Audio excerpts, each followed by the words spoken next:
Good evening sir. Good evening. How are you? Sir sir top of stock या कार्यक्रमामध्ये तुमचं स्वागत आहे. नमस्कार. सर तुम्हाला तुमची सर विजिबिलिटी क्लिअर आहे ना? हा हा, येतोय ना. माझा आवाज अडकत तर ओके. नाही ना मध्ये मध्ये? नाही नाही नाही सर, क्लिअर आहे. ओके. ठीक. करूयात का? हा, चालतंय. सर्वप्रथम गुड इव्हिनिंग सर्वांना. टॉप ऑफ स्टॉक या कार्यक्रमामध्ये मी ARF मेंबर विजय तुमच्या सर्वांचं स्वागत करते. सर्वप्रथम मी तुम्हाला कार्यक्रमाची पार्श्वभूमी सांगते. मी सगळ्यात आधी सरांचं इंट्रोडक्शन करून देईल. नंतर क्वेश्चन आन्सरचा सेशन होईल. नंतर तुम्ही लास्ट 10-15 मिनिटांमध्ये तुमचे काही क्वेश्चन असतील तर तुम्ही ते कमेंट बॉक्समध्ये टाकू शकता. आणि कार्यक्रमाचा शेवट हा सरांच्या आभार प्रदर्शनाने होईल.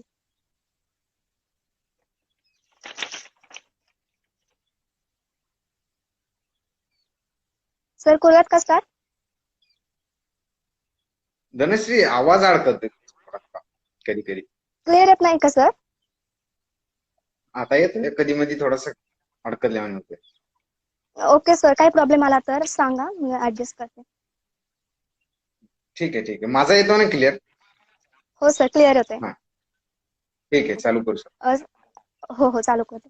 सर सगळ्यात पहिला क्वेश्चन हा आहे की तुमचं JRF कडे वळण्याचं कारण काय होतं? मीन्स 90 to 95% स्टुडंट्स हे कॉम्पिटिटिव्ह साठी प्रिपेअर करतात. मग ऍज कम्पेअर टू सायंटिस्ट, मग तुमचं JRF वळण्याचं कारण काय होतं? ठीक आहे. माझ्या बाबतीत थोडं वेगळं होतं. माझ्या बाबतीत काय होतं की 11वी-12वी पर्यंत मला MPSC UPSC असं काही खास माहित नव्हतं. म्हणजे ते एक मेन फॅक्टर होता की मी न वळण्याचा. जेव्हा मी 11वी-12वी करताना ट्युशनचे टीचर वगैरे मला सांगायचे की बायोलॉजी विषय चांगला आहे, बायोलॉजीला सोडू नको, कारण की त्यांना माहित होती की माझ्यात काय जे आहेत क्वालिटीज. तर मला बायोलॉजीमध्ये इंटरेस्ट होता म्हणून मी मेडिकलला वळायचा प्रयत्न करत होतो. पण CET ला काही मार्क आले नाही, त्यामुळे मेडिकलला जाता आलं नाही. म्हणून मी दुसरा ऑप्शन होता माझ्याकडे, ऍग्रिकल्चर. त्याच्याला मी ऍडमिशन घेतलं. ऍग्रिकल्चर नंतर काही माहिती नसल्यामुळे MPSC UPSC घरी पण असं काही वातावरण नव्हतं, फार्मिंग बॅकग्राऊंड असल्यामुळे, की जे मी चूज केलं त्यांना वाटलं हे बेस्ट असेल. तर मी जेव्हा ऍग्रिकल्चर ऍडमिशन घेतलं तिथं होते, म्हणजे आमच्या वेळेला 70 ते 80% होतं की जे प्रमाणे MPSC UPSC. आता हे 90 ते 95 झालं असेल मे, आणि ते वातावरणाचा फरक पडतो. माझ्या बाबतीत असं की माझ्या डोक्यातच नव्हतं की स्पर्धा परीक्षा करायच्या. मला बायोलॉजीमध्ये किंवा मग जे रिसर्च मध्ये करिअरचा इंटरेस्ट होता, कारण की डॉक्टरची म्हणजे इच्छा असल्यामुळे डॉक्टर बनण्याची, ती मला वाटत होती की पुढे चालून मी अजून शिकावं. तर पुढे चालून शिकायचा माझा एकच प्रॉब्लेम होता की मला घरून म्हणजे जास्त पैशासाठी बर्डन नव्हतं बनायचं होतं. म्हणजे जेणेकरून बाबा मी स्वतःचं शिक्षण स्वतः कम्प्लीट करू शकेल. त्यासाठी मला मग सिनियरांनी काही 1-2 हिंट दिल्या होत्या की फेलोशिप हा ऑप्शन असू शकतो त्यासाठी, की जेणेकरून तुला पुढे शिकता पण येईल आणि तुझी जी इच्छा आहे ती पण पूर्ण होईल. तर मी फेलोशिपसाठी विचारलं तर JRF मग मला त्यावेळेस कळालं होतं की JRF असते. मग मी JRF ची माहिती काढली त्यावेळेस, म्हणजे एवढं म्हणजे हे होतं पुण्यामध्ये की JRF कोणीच केलं नव्हतं तेव्हापर्यंत. आणि केलं असलं तरी एवढं सिरियसली नव्हतं केलं त्यांनी. त्यामुळे एक ते हर्डल होतं की कोणाकडनं माहिती मिळवायची. मग मी असं सिनियरांना नंबर विचारून विचारून, तर असं 1-2 सिनियरचा नंबर भेटला, त्यांनी थोडंसं गायडन्स केलं आणि नंतर मग हळूहळू सुरुवात केली. पण सुरुवात करण्याआधी पण असं डोक्यात नव्हतं की स्पर्धा परीक्षा करेल म्हणून. म्हणजे डोक्यात एकच होतं की आता JRFच करायचंय, पुढे शिकायचं आणि फेलोशिप घ्यायची काही करून. ओके सर, कळालं. तुमच्या JRF कडे वळण्याचं नक्की कारण काय होतं. Thank you sir. तर सेकंड क्वेश्चन असा आहे हा, की तुमचा प्रायमरी फोकस हा JRFच होता का? कारण सर स्टुडंटचा फर्स्ट फोकस तर कॉम्पिटेटिव्ह एक्झाम असतो आणि सेकंड JRF असतो. तर मग सर करिअर आणि जॉबचा विचार केला तर JRF हा फर्स्ट ऑप्शन असायला हवा का? ऑब्विसली माझ्या बाबतीत मी पहिला ऑप्शन ठेवल्यामुळं मी माझ्या बाबतीत ठेवला होता, पण सगळ्यांनीच असं नाही करतायत. त्यासाठी मी तुम्हाला 2 कारणं सांगतो की आपण एक तर शिकतो जॉबसाठी किंवा फॅमिलीला आपल्याला सपोर्ट करायचा असतो. ठीक आहे. तर माझ्या बाबतीत काय होतं की मी शिकत होतो आणि फॅमिलीला मला सपोर्ट करायचा होता जस्ट माझ्या डिग्री नंतर. ठीक आहे. तर मला शिकायची इच्छा होती. तर मी एक ऑप्शन निवडला की JRF ऑप्शन असू शकतो, ज्याच्यामुळे मला फेलोशिप 10 ते 12 हजार एमएससी ला मिळायची. त्यातले बीएससी ला आपण खर्चच किती असतो. त्यामुळे ती बचतीची सवय मी एमएससी पर्यंत कंटिन्यू होती 2 वर्ष, आणि थोडेफार मी घरी पैसे द्यायचे. नंतर पीएचडी ला आल्यानंतर फेलोशिप वाढली, 35,000 झाली महिन्याला. त्यानंतर मग घरच्याला थोडं जास्त पैसे म्हणजे देता आले मला. म्हणून माझा जो मेन प्रॉब्लेम होता की मला फॅमिलीला एक सपोर्ट करायचा, आणि ते सर्वांचा असतो की आपल्याला लगेच बाबा शिक्षणानंतर थोडा फॅमिलीला सपोर्ट करायचा आणि आपलं शिक्षण पण पूर्ण करायचं. तर तो प्रॉब्लेम मी माझा अशा प्रकारे सॉल्व्ह केला होता. पण जर जॉब तुम्हाला जर अर्जंट पाहिजे असेल, तसं बीएससी नंतर जस्ट तुम्हाला जॉब पाहिजे आहे, तर माझं काय म्हणणं आहे की तुम्ही पूर्ण चांगल्या प्रकारे जेआरएफ प्रिपरेशन करा 4 वर्ष.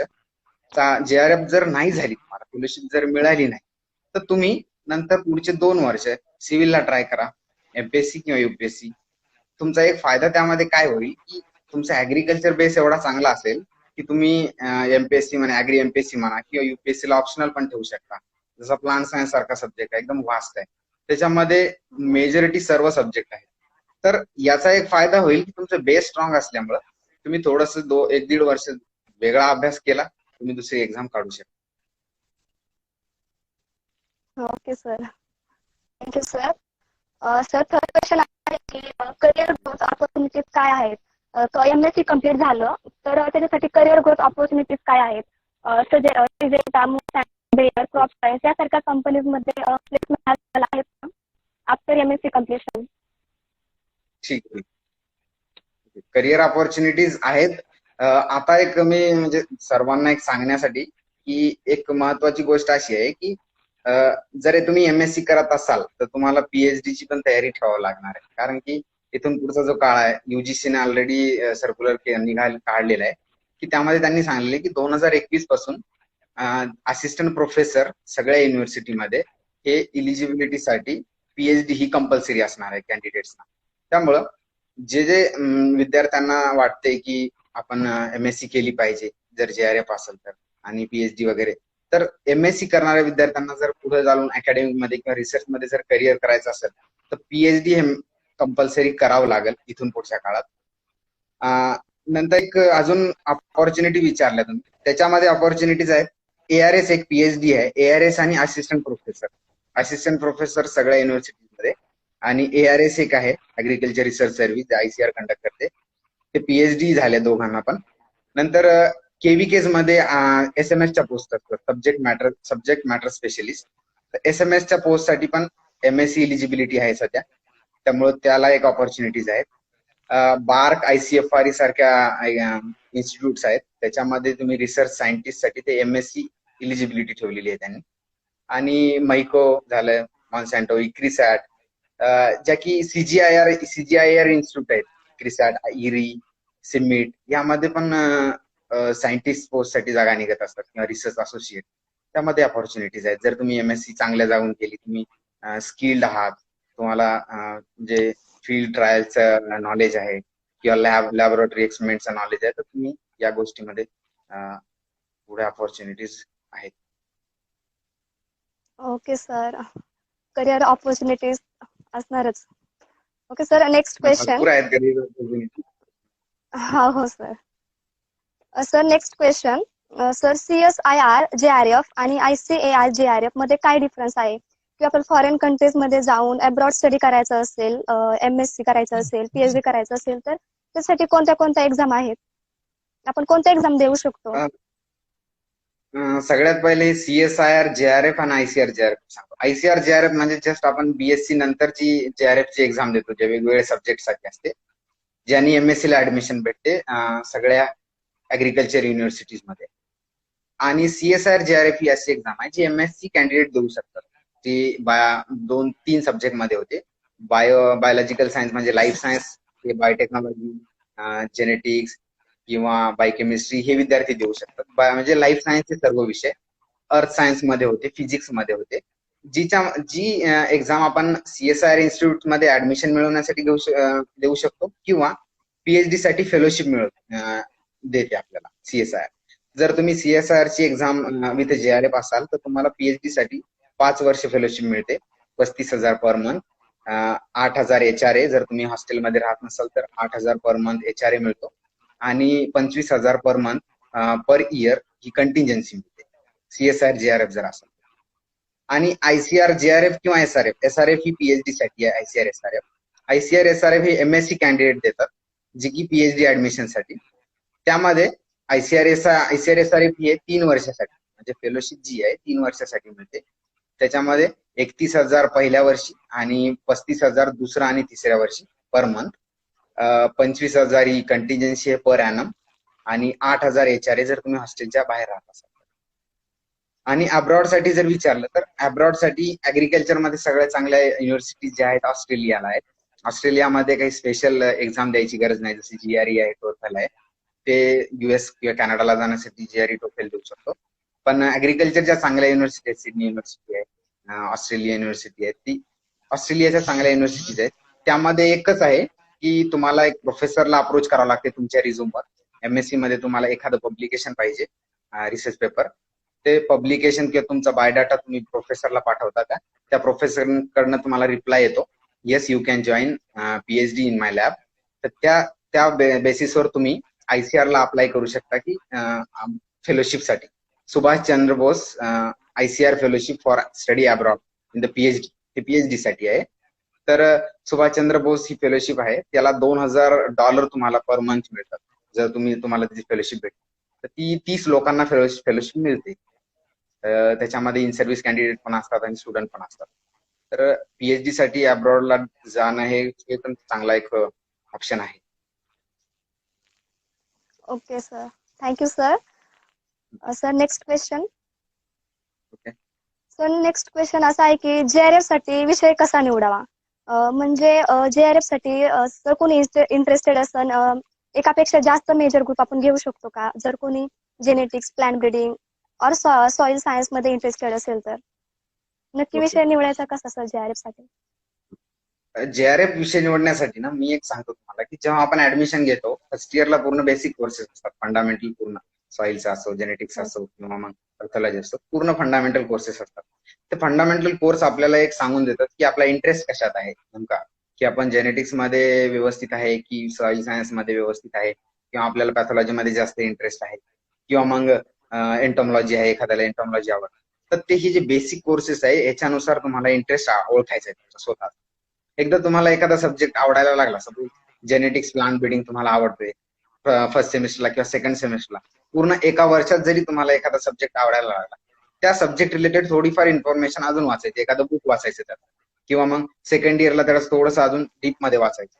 जर तुम्हाला ते जर वाचताना जे समजतंय किंवा मग त्यात इंटरेस्ट वाटतोय वाचण्यात पुढे चालू, की आपण हे कंटिन्यू करू शकतो, की बोर होत नाही किंवा लक्षात राहत नाही, असं जर होत नसेल तुम्ही तो सब्जेक्ट निवडू शकता.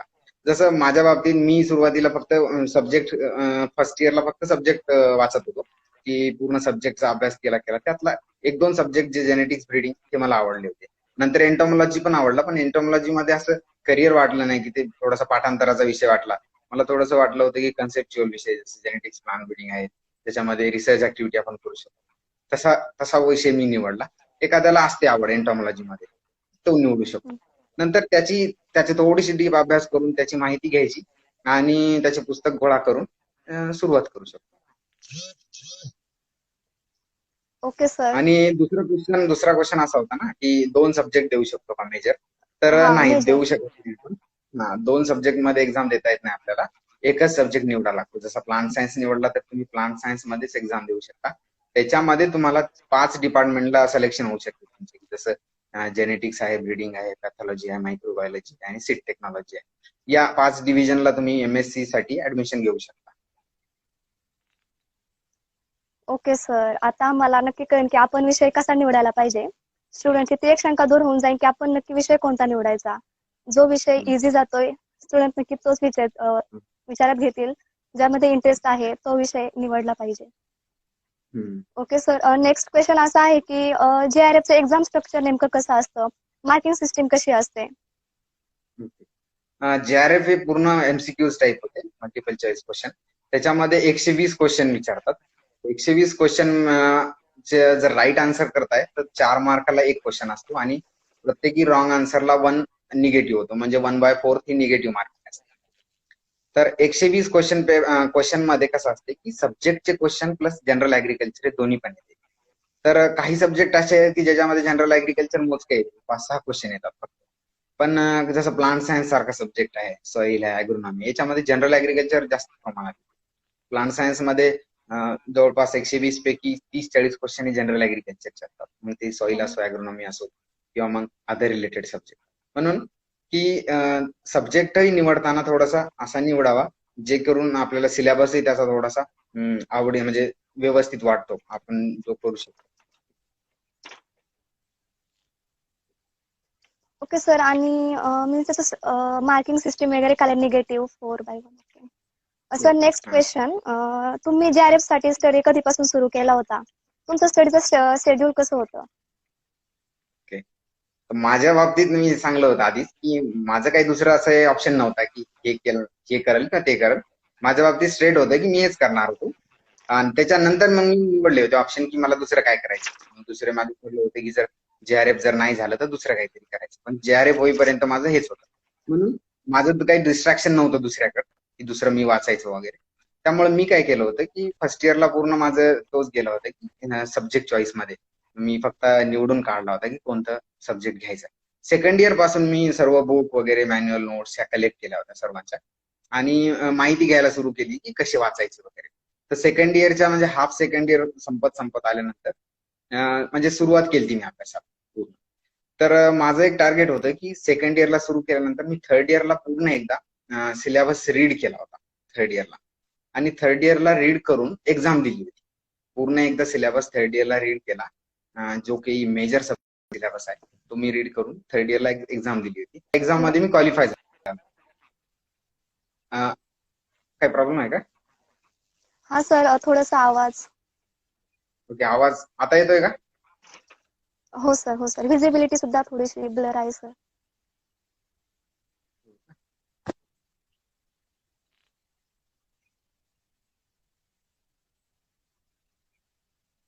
हो सर, आता आहे आता क्लिअर दिसतंय? सर. हो सर, हो. ओके. तर मी ह्या सेकंड इयर पासून सुरू केलं. सेकंड इयर मध्ये सब्जेक्ट चॉईस केला, त्यानंतर मी बुक्स वगैरे कलेक्ट केले. सेकंड इयर नंतर सुरुवात माझी जी म्हणजे अभ्यासाला सुरुवात झाली थर्ड इयरला सुरू केली. पूर्ण थर्ड इयर अभ्यास केला. थर्ड इयरला प्रॉब्लेम हा होता की क्लासेस करून अभ्यास करायचा. म्हणून मी काय करायचो, संध्याकाळी 2 किंवा 2.5 तास द्यायचो दररोज. आणि थर्ड इयरला मी फक्त मेजर सब्जेक्ट वाचला होता, मायनर नाही कोणतेच वाचले किंवा जनरल ऍग्रिकल्चर पण वाचला नव्हता. मग त्यामध्ये मी काय केलंय की रात्री 2-2.5 तास देऊन एकदा मेजर सब्जेक्टला फक्त एक रिडिंग दिली होती आणि एक्झाम दिली. त्याच्यामध्ये थर्ड इयरला एक्झाम दिल्यानंतर थोडासा कॉन्फिडन्स असा आला की त्या एक्झाम मध्ये क्वालिफाय झालो होतो. 263 समथिंग काहीतरी रँक आली होती. त्यामुळे एक थोडासा कॉन्फिडन्स आला की आपण करू शकतो. आणि 1 वर्ष पुन्हा माझ्याकडे शिल्लक होतं. मग मी थर्ड इयरला जशी एक्झाम दिली त्यानंतर रावे सुरू झाला. रावेमध्ये चांगला प्रकारे अभ्यास झाला माझा. रावेमध्ये जेवढे काही पुस्तकं वाचायचे राहिले होते पुन्हा वाचले, रिव्हिजन केली आणि मॉड्यूल मध्ये आलो. मॉड्यूल मध्ये पुन्हा रिव्हिजन सुरू झाली आणि मग पुन्हा एक्झाम दिली. म्हणजे थर्ड इयर पासून जो मेन अभ्यासाचा जो होता सुरू जे केलाय टाइम, तो माझा थर्ड इयर होता आणि फोर्थ इयर दोनचा अभ्यास होता. ओके सर, मला सर्वांना सांगायला आवडेल की सरांनी ज्यावेळेस BSc कंप्लीट केली आणि JRF ची एक्झाम दिली त्यावेळेस सरांचा ऑल इंडिया रँक हा ICAR JRF मध्ये 0 होता आणि सर हे फर्स्ट आले होते. सर तुमचं खूप खूप अभिनंदन. तुमचा ऑल इंडिया रँक 03 होता. थँक्यू. आता मला वाटतं की आपल्या कॉलेजमधून यावं अजून. हो सर, नक्कीच येणार. आम्ही तसा प्रयत्न करू सर. तुमचं गायडन्स असेल तर नक्कीच. नक्की. Okay sir. Sir next question. Sir syllabus हा खूप वास्ट असतो. लाईक प्लांट सायन्स, त्याच्यामध्ये तर 5 सब सब्जेक्ट असतात. तर मग सर काय रीड करायचं आणि काय नाही रीड केलं पाहिजे आणि एक्झामच्या आधी नक्की कशी रिव्हिजन केली पाहिजे एवढ्या वास्ट सिलेबसची? ओके. हा, प्लांट सायन्स मधले वास्ट आहे कारण की याच्यात 5 सब्जेक्ट आहेत ना. तर या 5 सब्जेक्टला मी आहे ना थोडंसं म्हणजे कमी म्हणजे थोडासा बल्की कमी व्हावं यासाठी की सुरुवातीला जे छोटे बेसिक पुस्तक ते रीड केले होते. जसे हॅलो, हा सर, येतोय आवाज तुमचा. येतोय ना? तर थर्ड इयरला तरी मी जेव्हा फर्स्ट रिडिंग दिली होती की एक सिलेबस रिडिंग करायच्या वेळेस तर त्यावेळेस मी एक असा प्रयत्न केला होता की जे छोटे छोटे पुस्तक आहेत, जसे जेनेटिक्स मध्ये फुंदन सिंग आहे, ब्रीडिंग मध्ये फुंदन सिंग आहे, आणि ऍटलिस्ट एकदा तरी सिलेबस रीड करायचा म्हणून मी काय केलं, ते छोटे छोटे पुस्तक एकदा रीड केले होते थर्ड इयर. ज्याच्याकडून मला काय फायदा झाला की ज्याच्याने इंटरेस्ट पण आला वाचण्याचा, आणि एकदा सिलेबस रीड झाल्यामुळे एक्झाम मध्ये कळालं की नेमकं एक्झाम मध्ये काय येते आणि काय काय वाचायला पाहिजे. म्हणजे मी जे वाचलेल्या गोष्टी त्या येत होत्या आणि न वाचलेल्या तिथं आल्या नाही, त्यामुळे ते कळाले की कोणत्या वाचायच्या पुढे आपल्याला. ठीक आहे. मग मी फोर्थ इयरला जेव्हा गेलो, रावेमध्ये पूर्ण जेवढे पुस्तक आहेत त्याचं एक प्लॅनिंग अशी बनवली होती, कारण की थर्ड इयर पर्यंत मला वेळ जास्त भेटत नव्हता, की 2-2.5 तास भेटायचे, कारण की आपलं कॉलेज माहित आहे की रेग्युलर क्लासेस वगैरे होते. तर मी रावेमध्ये असा प्लॅन होता की सकाळच्या सेशन मध्ये एक सब्जेक्ट वाचायचो, जसं जेनेटिक्स वाचला तर दुपारच्या सेशन मध्ये पॅथॉलॉजी किंवा मायक्रोबायोलॉजी वाचायचं. म्हणजे सेम सेम वाचायचं नाही, जसं जेनेटिक्स ब्रीडिंग किंवा पॅथॉलॉजी मायक्रोबायोलॉजी असं सेम वाचायचं नाही, कारण की ते मोनोटोनच व्हायचं, झोप वगैरे यायची दुपारी. त्यामुळं सकाळी एक सेशन मध्ये एक वाचला, जवळपास एक जेवणापर्यंत, नंतर दुसऱ्या सेशन मध्ये दुसरा वाचायचं, आणि 5 ते 6 वाजल्यापासून मी पुन्हा आहे ना जनरल ऍग्रिकल्चर म्हणजे विषय चेंज करायचो, थोडं जनरल ऍग्रिकल्चर वाचायचं किंवा काही ऑब्जेक्टिव्ह पुस्तक वाचायचं. आणि रात्री आमचं ठरलेलं असायचं की काही डिस्कशन, आम्ही रावेमध्ये पण 3-4 जणांचा चांगला ग्रुप होता, काही एमसीआर करायचे, काही माझ्यासोबतच होते आयसीआर करणारे, तर ते आम्ही डिस्कशन करायचो. त्यामुळे माझं म्हणणं आहे की डिस्कशन जर तुम्हाला पॉसिबल असेल, ग्रुप जर चांगला असेल, तर डिस्कशन हे नक्की करा तुम्ही. ठीक आहे. कारण की डिस्कशन गोष्टी ज्या म्हणजे डिस्कस केलेल्या असतात, ऐकलेल्या गोष्टी माणसाच्या सगळ्यात जास्त लक्षात असतात, ना की वाचलेल्या. ओके सर, म्हणजे ग्रुप स्टडी महत्वाचा आहे. येस. हा. Okay sir. Okay sir, next question, 8th same मध्ये तुम्ही मॉड्यूल आणि तुमचा जेआरएफचा स्टडी कसा मॅनेज केला? म्हणजे तुमच्यावर लोड वगैरे काही आला का? तुम्ही ते कसं मॅनेज केलं? Okay okay. 8th सेमला जे मॉड्यूल होतं ना, ते ग्रेड बेसिसवर असायचं. ग्रेड थोडा चांगला असल्यामुळे टेरी मिळालं होतं मला. आणि आता काय माहित नाही मला कोणते घेतात ते. चांगल्या ग्रेडवाले थोडे चांगल्या डिव्हिजनला जातात, थोडेसे रिलॅक्स असतात. तर माझ्या वेळेस डेअरी मॉड्यूल होतं ना, तर त्यामध्ये आम्ही ग्रुप पाडले होते. म्हणजे 30 जणांचा ग्रुप होता, त्यामध्ये आम्ही 15-15 जणांचा ग्रुप पाडला होता, की 15 जण एक दिवशी जाणार आणि दुसऱ्या दिवशी दुसरे 15 जण जाणार. म्हणजे दररोज सगळेच्या सगळे नाही जायचं. त्यामुळे एक फायदा झाला की एक दिवस गॅप मिळाला आम्हाला, की थोडासा अभ्यास ते पण करायचे, दुसरे पण आणि आम्ही पण करायचो, म्हणून तो एक गॅप चांगला असला. त्यामुळे आम्ही नंतर नंतर तर असं पण केलं होतं की एकाच दिवशी दोन्ही बॅच जाऊन, फर्स्ट हाफ आणि सेकंड हाफ मध्ये जाऊन 3 दिवसामध्ये आठवड्याचं काम पूर्ण करायचो, आणि नंतर मग पुढचे 3 दिवस अभ्यास करायचो. म्हणून हे तुमच्या लेवलला मॅनेज करायच्या आहेत गोष्टी, की कसं आपल्याला टाइम काढायचा आहे आणि कसं हे प्लॅनिंग करायचं आहे. तर हे अशा प्रकारे आपल्या कॉलेजला जर तुम्ही सांगलात की सर अभ्यास वगैरे करायचा, तर यासाठी टाइम देतात. Okay sir. हो सर, कॉलेज तर ऑलवेज आपल्या सोबतच असतं, काही झालं तरी. Yes. हा, yes. Okay sir. Okay sir, next question हा आहे की तुम्हाला एमएससी साठी IIR ला ऍडमिशन भेटलं आणि तुम्ही एमएससी साठी जेनेटिक्स प्लांट सब्जेक्ट निवडला होता. सर, तर तुम्ही अकॅडमिक लाईफ तुमची कशी होती? IIR मधली एक्सपिरियन्स कसा होता सर तुमचा? आता IRI मध्ये आल्या म्हणजे IRI मध्ये म्हणजे अवघड दिवस असतात IRI मध्ये येण्यासाठी. आधी जो असतो ते स्ट्रगल असतो चांगला, तर आल्यानंतर त्या स्ट्रगलचं म्हणजे पूर्ण अॅक्नॉलेजमेंट तुम्हाला भेटून जाते पहिल्या 2 महिन्यात. कारण की आल्यानंतर अशी लाईफ असते इथे की फ्रेशर 2-2.5 महिने फ्रेशरच चालतात, नवीन आलेल्या पोरांचं स्वागतच असते. ते डिव्हिजनला होते, मेसला होते, त्याच्यामध्ये वेगवेगळ्या ऍक्टिव्हिटीज करून घेतात. त्यामुळे ते सर्व जे टेन्शन असते माणसाच्या मनात, भीती असते, ती सर्व निघून जाते, पहिली गोष्ट. दुसरं आहे की एक अकॅडमिक लाईफ मध्ये फ्रीडम दिलं जाते, की तुम्ही स्वतः विचार करू शकता. तुमचे रिसर्च ऍक्टिव्हिटी मध्ये तुम्ही जे गाईड सोबत डिस्कस करून, एवढं एक फ्रीडम आहे की तुम्ही तुमचा रिसर्च ऍक्टिव्हिटी तुम्ही तुमच्या पद्धतीने त्याला मॉडिफाय करू शकता. मला वाटतं की महाराष्ट्रामध्ये जसं पुण्यामध्ये टीचिंग बेस्ट आहे, तसं इंडियामध्ये IRI ची टीचिंग बेस्ट आहे. हो जसं सर. पुण्यामध्ये मला टीचिंग पुण्यातली टीचिंग जशी मला वाटली, तशीच मला IRI ची आवडते. टीचिंग मध्ये सगळ्यात बेस्ट वाटते मला इथं. बाकी इथं असं काही स्पेशल प्रॉब्लेम येत नाही की कोणी त्रास वगैरे अकॅडमिक ऍक्टिव्हिटी मध्ये, कारण की सर्वजण हेच करणारे असतात, सर्व इंटरेस्टेड असतात, रिसर्च मध्ये इंटरेस्टेडच येतात. ओव्हरऑल चांगलं आहे इथं पूर्ण. सर, मीन्स तुम्ही ज्यावेळेस एमएससी फर्स्ट इयरला गेला, तुमच्या जेनेटिक्स डिपार्टमेंट बद्दल काही सांगाल का? जेनेटिक्स इथलं जे जेने डिपार्टमेंट आहे ते ASI आर्किओलॉजिकल सर्वे ऑफ इंडियामध्ये ऑलरेडी गेलेलं आहे. कारण की ज्यावेळेस हरित क्रांती झाली होती तर ते डिव्हिजन आहे हरित क्रांतीचं, जे सीट ऑफ ओरिजिन म्हणतात त्याला, seat of green revolution.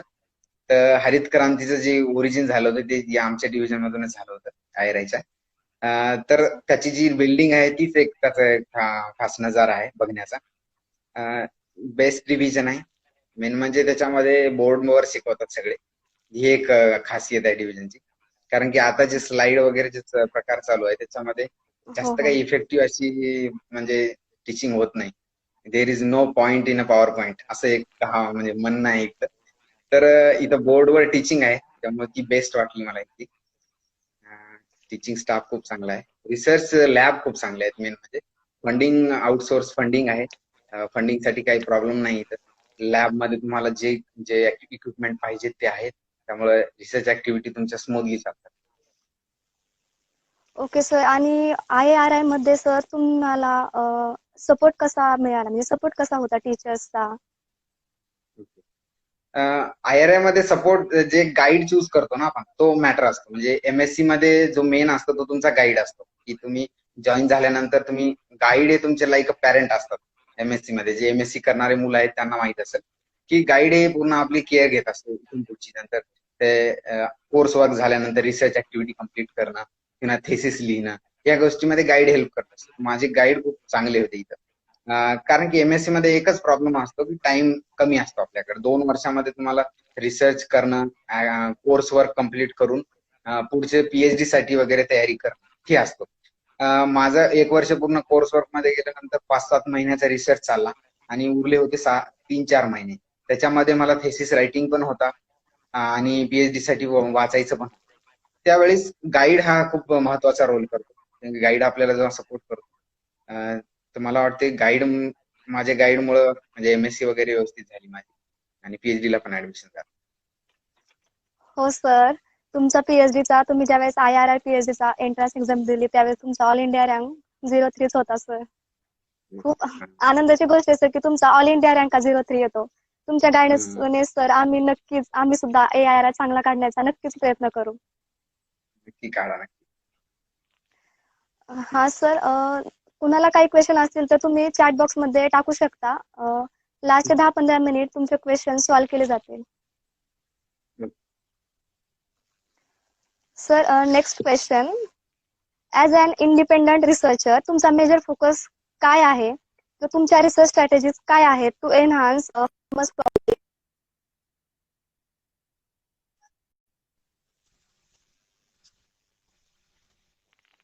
Hello sir, आवाज क्लिअर येतोय का? अडकतोय थोडस. आता येतोय. Okay sir. सर परत विचारू का क्वेश्चन? हा. Okay sir. As an independent researcher तुमचा मेजर फोकस काय होता? तुमच्या रिसर्च स्ट्रॅटेजीज काय होत्या to enhance farmers crop yield? Okay.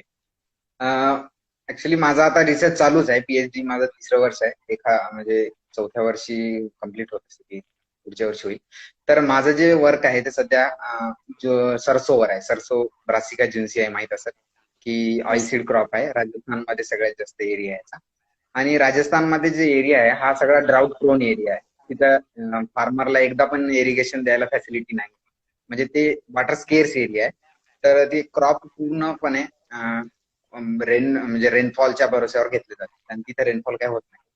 तर मेन आमचं जो रिसर्च एरिया आहे की जसं ब्रासिका कॅरिनाटा एक वाईल्ड रिलेटिव्ह आहे ब्रासिका ज्युन्सियाचं. तर त्याच्या तो जो इथिओपियामधून आलेली आहे ब्रासिका कॅरिनाटा, इथिओपियन मस्टर्ड म्हणतात. ते इथिओपियामध्ये पाणी नसताना पण ग्रो करते व्यवस्थित आणि तिथं ते कल्टिवेट पण करतात. तर आम्ही तिथून काही लाईन्स घेऊन आलो होतो. त्याच्यामध्ये आम्हाला काही क्युटेल्स मॅप करतोय आम्ही. म्हणजे ड्राऊट टॉलरंट साठी काही जीन्स आहेत. ते जीन्स आयडेंटिफाय करून इथल्या ब्रासिका ज्युन्सियामध्ये ट्रान्सफर करण्याचा हा माझा प्रोजेक्ट आहे, की जेणेकरून जे इथल्या राजस्थानमध्ये जे ग्रो करणारे जे आहेत फार्मरमध्ये ज्या व्हरायटी आहेत त्याच्यामध्ये हे जर जीन टाकलेत तर कमी पाण्यावर सरसो उत्पन्न वाढेल. प्लस जे ऑइलसीड मध्ये सध्या आपण 75,000 करोड जवळपास म्हणजे वेस्ट करतो इम्पोर्ट करण्यासाठी फक्त ऑइल. त्यामुळे ऑइल सीड साठी सेल्फ सफिशियन्सी एक होऊ शकते. जेणेकरून या भागामध्ये जर प्रोडक्शन वाढलं तर. आणि हा पूर्ण ड्राऊट प्रोन एरिया आहे. त्यासाठी आमचं काम चालू आहे की ड्राऊटसाठी जीन कोणते कोणते आहेत फाइंड करणं आणि त्याला ट्रान्सफर करणं. Okay sir. सर रिसर्च बद्दल मला सर्वांना सांगायला आवडेल की सरांचे 4 रिसर्च पेपर हे रेफरन्स जर्नल मध्ये पब्लिश झालेत. सर त्याबद्दल काय सांगाल तुम्ही तुमच्या रिसर्च पेपर बद्दल? रिसर्च पेपर एमएससी मधनं 2 होते माझे. एमएससी वर असंच प्री ब्रीडिंगचंच काम होतं, म्हणजे वाईल्ड रिलेटिव्ह जे असतात आपल्या त्यातले काही चांगले चांगले जीन आपण आपल्या कल्टिवेटेड क्रॉप्स मध्ये टाकतोय. तर माझं तेव्हा पण असंच होतं की जे आपण गव्हावर होतं त्यावेळेस व्हीट मध्ये राय मध्ये काही इम्पॉर्टंट जीन्स होते, लीफ रस्ट रेजिस्टन्स देत होते. तर ते जीन्स आम्ही जे व्हीट मध्ये ट्रान्सफर करण्यासाठी त्याला आयडेंटिफाय केले होते हे जीन आहेत. तर 2 जीन आयडेंटिफाय केले होते आणि ते जीन ट्रान्सफर केले. तर ते 2 जीन लीफ रस्ट आणि स्टेम रस्ट या दोन डिसीजसाठी कारणीभूत होते. त्यामुळं त्याचे 2 रिसर्च पेपर आले होते आणि नंतर एक रिव्ह्यू पेपर आला होता एमएससी वरनं. आता पीएचडी अजून बाकी आहे. Okay sir. सर ज्यावेळेस तुमचे रिसर्च पेपर पब्लिश झाले त्यावेळेसचा तुमचा आनंद व्यक्त कराल का? आनंद असा काही नाही वाटत की, कारण की ही जर्नी जी आहे ना, जी एमएससी पीएचडी ही लॉंग जर्नी आहे. याच्यामध्ये तुम्हाला छोट्या छोट्या आनंदामध्ये थोडस जास्त आनंदी व्हावं लागते. असं एकदम मोठा आनंद भेटत नाही तुम्हाला. तर छोटं घेऊन पुढे जात राहावं लागते. ही मी तुम्हाला आधीच सांगलंय की एकदम फास्ट नाही आहे. तुम्ही जसं बीएससी नंतर लगेच जॉब लागला की मोठा आनंद होतो, तसं नाही. ते कसं छोटं जसं जसं जेआरएफ मिळालं थोडंसं आनंदी व्हायचं, पुन्हा एसआरएफ मिळालं थोडंसं आनंदी व्हायचं, फेलोशिप मिळाली थोडंसं आनंदी व्हायचं. तर हे थोडं आनंद वाढून एकदा आम्ही कलेक्ट करत चाललोय. म्हणून अजून पूर्ण आनंदी नाही झालोय मी. Okay sir. हं. सर सर तुमची व्हिजिबिलिटी मध्ये थोडासा ब्लर आहे सर. थोडासा प्रॉब्लेम येतो. ऍक्च्युली मला कधी कधी क्लिअर दिसतंय. आता दिसतंय का? काय माहित, सर कधीतरी थोडंसं होते.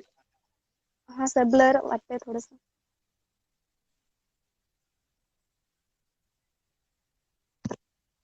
नेट पुन्हा चालू करू का?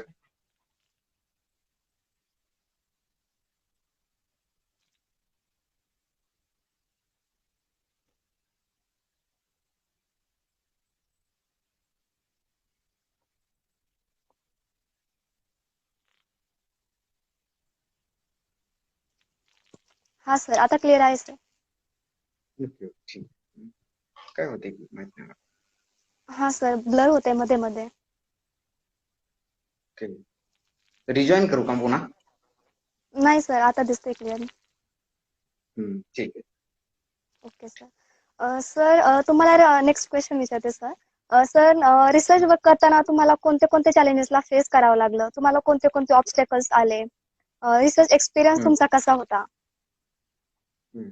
नाही, रिसर्च साठी असं काही मी सांगलं होतं की स्पेशल चॅलेंजेस असं काही येत नाही.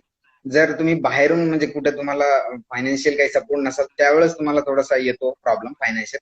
ते मी सांगला होता की फायनान्शियल प्रॉब्लेम आधीच सॉल्व्ह झाला होता. तर ते फायनान्शियली मला काही प्रॉब्लेम नव्हते. मेन एमएससी मध्ये जो प्रॉब्लेम होता तो टायमिंगचा होता. म्हणजे कमी वेळामध्ये मला कोर्स वर्क कम्प्लीट करून पीएचडी साठी पण वाचायचं होतं. त्यावेळेस पण मला गाईडनी सपोर्ट केला. त्यामुळे हे छोटे छोटे प्रॉब्लेम्स आहेत. तर ते सॉल्व्ह करत गेलो मी. काही मोठे जास्त प्रॉब्लेम नव्हते आले. Okay sir. असं म्हणजे तुम्हाला काही निगेटिव्ह सिच्युएशन आली असेल, कधी पॉझिटिव्ह सिच्युएशन आली असेल, सर मग तुम्ही त्यावेळेस कसं हँडल केलं? निगेटिव्ह म्हणजे एक गावाकडे गेल्यानंतर एकच प्रश्न असतो गावाकडच्यांचा की अजून किती दिवस शिकायचं, ही सगळ्यात निगेटिव्ह गोष्ट आहे. हो सर.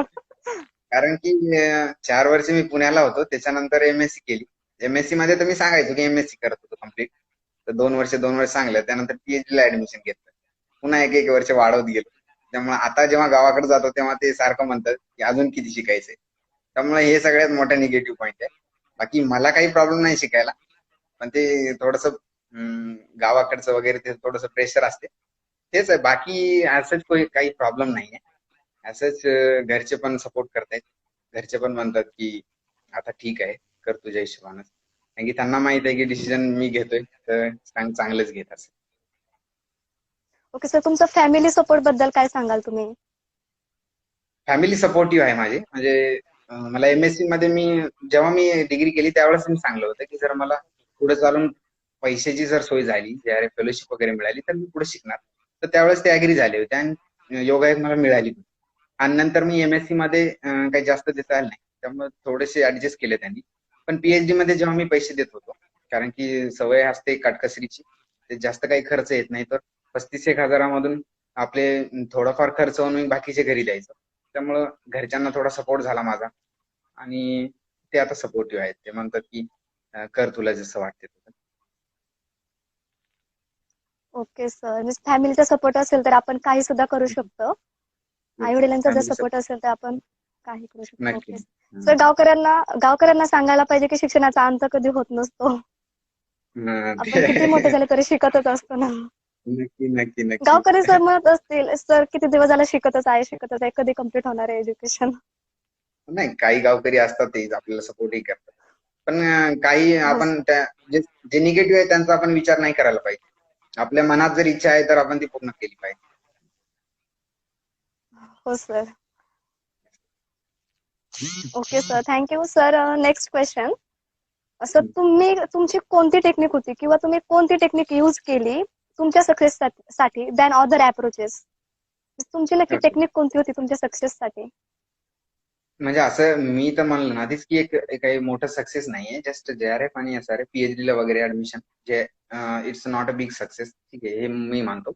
पण त्यासाठी मला वाटते की जे टेक्निक म्हणण्यापेक्षा जी एक तुम्ही अप्रोच जो होता ना, तो तुमची कन्सिस्टन्सी एका गोष्टीबद्दल, की तुम्ही एक गोष्ट किती प्रामाणिकपणे आणि किती वेळ जाऊन करता. जसं तुम्ही जरी MPSC जरी केली तर तुम्ही त्याला किती वेळ देता आणि किती काळासाठी वेळ देता. जसं तुम्ही पूर्ण 4 वर्ष मेहनत केली एकाच विषयावर, एकाच टॉपिकवर किंवा एकाच क्षेत्रामध्ये. तर हे एक प्रकार. जर असं नाही की MPSC ची ऍड आली किंवा MPSC चा रिझल्ट आला आणि दुसऱ्या दिवशी मी थोडासा ऍक्टिव्ह झालो किंवा रिझल्ट बघून किंवा आपले सोबती झाले, सिनियर झाले म्हणून मी ऍक्टिव्ह झालो, पण लगेच 4-5 दिवसानंतर पुन्हा आहे तसं. तर हा प्रकार नाही. कन्सिस्टन्सी म्हणजे आपल्यातला गुण ओळखून आपण कन्सिस्टन्सी करायची, म्हणजे घ्यायची एखाद्या गोष्टीमध्ये, की मला हे करायचं ना तर मी हेच करणार शेवटपर्यंत. मग प्रॉब्लेम आले तरी चालतील. आता माझ्या बाबतीत प्रॉब्लेम असे होते की मला सोबतीच कोणी नव्हतं. माझे 1-2 जोडीदार होते, पण ते थोडेसे म्हणजे रिलॅक्स मध्ये दोन्ही पण बाजू करून घेत होते. जसं असं प्युअरली JRF करणारा मीच होता एकटाच. त्यामुळे मला थोडस होता प्रॉब्लेम की बाबा माझं जर झालं नाही तर पुढे काय. पण एक एक पॉझिटिव्ह पॉईंट असा होता की मी कन्सिस्टंट राहिलो त्यासाठी.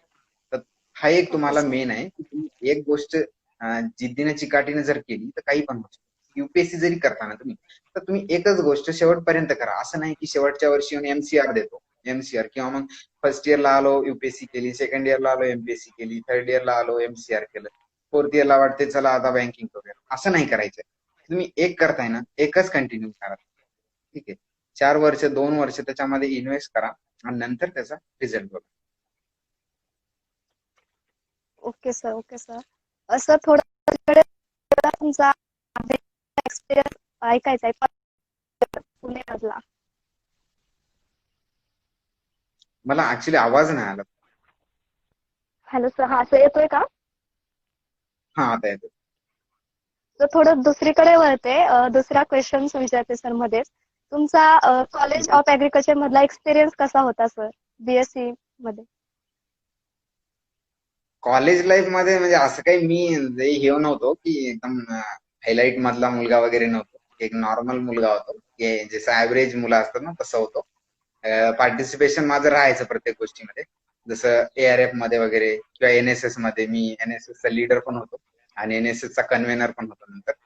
तर काउन्सिलिंग वगैरे म्हणजे त्यामध्ये थोडंसं होतो मी ऍक्टिव्ह थर्ड इयरला वगैरे. पण एक ऍव्हरेज म्हणून म्हणजे की जास्त असं दुसरीकडे वगैरे जास्त असं लक्ष नसायचं. खेळामध्ये वगैरे खेळ आम्ही खेळायचो ग्राउंडला वगैरे, जे नॉर्मल ऍक्टिव्हिटी असायच्या. ठीक आहे, पण हायलाईट एकदमच आलो तेव्हा आलो फोर्थ इयरला. जेव्हा रिझल्ट आला तर त्यावेळेस एकदम हायलाईट झाला. म्हणजे आधी काहीच माहित नव्हतं कोणाला. काही मे बी हॉर्टिकल्चरचे मुलं ओळखतही नसतील मला, तर ते हॉर्टिकल्चर मुलं नंतर ओळखायला लागली की ज्यांची रँक आली फोटो लागला. तर असा एक प्रकार. Okay sir. Sir, next question. आता आपण आपल्या मेन टॉपिक कडे येऊया. सर, JRF थ्रू फार्मर्स आणि कम्युनिटीला कशा प्रकारे कशी हेल्प होते सर? ओके. आता काय आहे ना, जेआरएफ जे आहे, जेआरएफ करणं म्हणजे तुम्ही एमएससी करणं. आणि मी सांगलं की एमएससी जर करत असाल तुम्ही तर तयारी ठेवा पीएचडी करण्याची. म्हणजे तुम्ही एक स्किल्ड मॅनपॉवर तयार होते. म्हणजे आपण जे एमएससी करतो, बीएससी जी आहे, बीएससी आपल्याला फक्त थेरॉटिकल नॉलेज देते. कारण की त्याच्यामध्ये प्रॅक्टिकल इन्व्हॉल्वमेंट नसते. तुम्ही स्वतः एक रिसर्चर म्हणून, इंडिपेंडंट रिसर्चर म्हणून होऊ शकत नाही. रिसर्च एमएससी ला जेव्हा येता तुम्ही, त्यावेळेस तुम्हाला एक रिसर्च प्रॉब्लेम दिला जातो आणि त्याच्यावर काम करताना तुम्हाला या गोष्टी कळतात की रिसर्चच्या काय काय ऍक्टिव्हिटी असतात. तर एमएससी मध्ये, एमएससी जर झालं तर तुम्ही एक स्किल्ड ह्युमन बिईंग बनता, की एका तुमच्या क्षेत्रामध्ये प्रोफेशनल लाईफ मध्ये तुम्ही एक स्किल्ड होता. ठीक आहे. तर जेवढे स्किल्ड मॅनपॉवर आपल्याकडे जेवढी जास्त असेल, तेवढं आपण फार्मरच्या बाबतीमध्ये किंवा मग नॅशनल जे इंटरेस्ट मध्ये या गोष्टी ज्या आहेत, पॉलिसीज आहेत, त्याच्यामध्ये आपण बेनिफिशियल आहोत, की जे स्किल्ड मॅनपॉवर. आता जेव्हा करोना जेव्हा आला कोविडसाठी, तर त्याच्या व्हॅक्सिनसाठी जेव्हा विचार केला आला, त्यावेळेस ऍडमिनिस्ट्रेशनच्या हातात काय होतं? काहीच नव्हतं ना. मेन सगळ्यांचा विचार कोणाकडे होता, की रिसर्चर आहेत, लॅब आहेत, त्यांच्यावर सर्वांची नजर होती की यांनी तयार करावं. पण त्यासाठी मॅनपॉवर आहे का ती रेट? जर समजा पुढे चालून येऊ नये ऍग्रिकल्चरमध्ये, पण एखादा प्रॉब्लेम असाच आला ऍग्रिकल्चरमध्ये, तर त्यावेळेस आपण तयार आहोत का या प्रॉब्लेमसाठी? किंवा मग त्यासाठी आपलं मॅनपॉवर स्किल्ड आहे का? तर याचा उपयोग त्यासाठीच होणार आहे. जसं आपल्या महाराष्ट्रामध्ये मागच्या वर्षी की बीटी कॉटन मध्ये मिसळ झाली व्हरायटल कॉटनची. जसं BT is hybrid hybrid hybrid cotton मध्ये व्हरायटी सीडचं मिक्स होतं, त्यामुळे पिंक बोलवर्मचा अटॅक आलाय, जे हेलिकोअर्पा त्याचा अटॅक आला. तर हे न होऊ नये त्यासाठी आपण सज्ज आहोत का? आपण बीटीला रोख लावून आपलं स्वतःच एखादं टेक्निक तयार करू शकतो का बीटीसाठी? किंवा कॉटनचीच अशी व्हरायटी जी की हायब्रिडला ओव्हरपास करेल, त्याचं प्रोडक्शन हे हायब्रिड पेक्षा जास्त असेल बीटी हायब्रिड पेक्षा. तर असं काही आपण रिसर्च करू शकतो जेणेकरून फार्मरच्या इंटरेस्टमध्ये. मेन असं आहे की आपण ऍग्रिकल्चरचे मुलं हे जास्त करून ऍडमिनिस्ट्रेशन मध्ये जात आहेत, आणि तिथलं हो सर. ऍग्रिकल्चरचे मुलं हे खूप मेहनती आहेत, आणि तिथलं ऍडमिनिस्ट्रेशन एवढं स्ट्रॉंग होते, आणि त्या डिपार्टमेंटचं नाव होते. जसं पोलीस आहे, ऍग्रिकल्चर आहे, एक्सटेन्शन डिपार्टमेंट आहे, हे सगळे स्ट्रॉंग व्हायले. पण जे रिसर्च डिपार्टमेंट आहे, जे रिसर्च R&D आहे, रिसर्च अँड डेव्हलपमेंट, ते वीक होते. कारण की आपण इथून मायग्रेंट होतो. जे आपलं जे क्षेत्र आहे त्यातून मायग्रेंट होऊन दुसऱ्या डिपार्टमेंटचं आपण नाव चांगलं करतोय. पण आपल्या डिपार्टमेंटला बघण्यासाठी आहे का कोणी? महाराष्ट्राच्या रिसर्च अँड डेव्हलपमेंटसाठी आपलेच मुलं आहेत का? आता मी आलो IRI मध्ये, मी करतोय काम राजस्थानच्या फार्मरसाठी, तर पण महाराष्ट्राच्या फार्मरसाठी कोण आहे का तिथं? महाराष्ट्राच्या फार्मरचे प्रॉब्लेम सॉल्व्ह करण्यासाठी प्रत्येक फार्मरचा एक प्रॉब्लेम म्हणजे हा एमएससीचा रिसर्च प्रॉब्लेम होऊ शकतो. जसं पिंक बोलवर्म साठी आहे, तर काय स्ट्रॅटेजी आहे, काय आपण ॲग्रोनॉमिकल चेंजेस करू शकतो, काय आपण सोईंग ट्रीटमेंट किंवा सोईंग टायमिंग चेंज करू शकतो का? तर हे रिसर्च प्रॉब्लेम, हे फार्मरचे प्रॉब्लेम म्हणजे हे रिसर्च प्रॉब्लेम होऊ शकतात, रिसर्च ऍक्टिव्हिटी होऊ शकतात.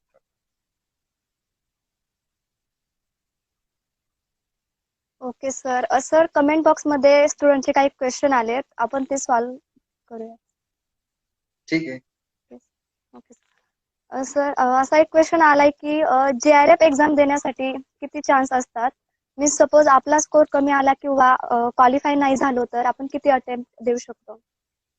नाही, असं काही फिक्स नाही की अटेम्प्ट एवढेच पाहिजे किंवा तेवढेच पाहिजे. असं एमपीएससी किंवा युपीएससी सारखं नाही त्याच्यात, की अटेम्प्ट अनलिमिटेड आहेत, तुम्ही किती देऊ शकता. तर तुम्ही सेकंड इयर पासून अटेम्प्ट देऊ शकता, पण सेकंड इयरला काही जास्त तयारी नसते. तर थर्ड इयर आणि फोर्थ इयरला 2 अटेम्प्ट देऊ शकता. Okay sir. Sir, next question असा आहे की ARS एक्झामसाठी एव्हरी इयर किती व्हॅकन्सीज अवेलेबल असतात? ARS साठी डिपार्टमेंट वाईज व्हॅकन्सीज येतात. जसं सर्वात जास्त डिपार्टमेंट मध्ये व्हॅकन्सी येणारे डिपार्टमेंट आहे जेनेटिक्स प्लांट ब्रीडिंग, किंवा मग पॅथॉलॉजी येते, की एंटॉमॉलॉजी मध्ये. तर याच्यामध्ये ऍव्हरेज जर पकडलं तर मागच्या वर्षी 20 सीटा आल्या होत्या. म्हणजे मागच्या वर्षी आलेच नाही, त्याच्या आधी 2017ला आली होती. आणि त्यानंतर मग पीएचडी मॅन्डेटरी केली. जसं आम्ही पीएचडी ला आलो तसं पीएचडी मॅन्डेटरी झालेली आहे. तर 20, 5, 10 म्हणजे अशा सीटा येतात.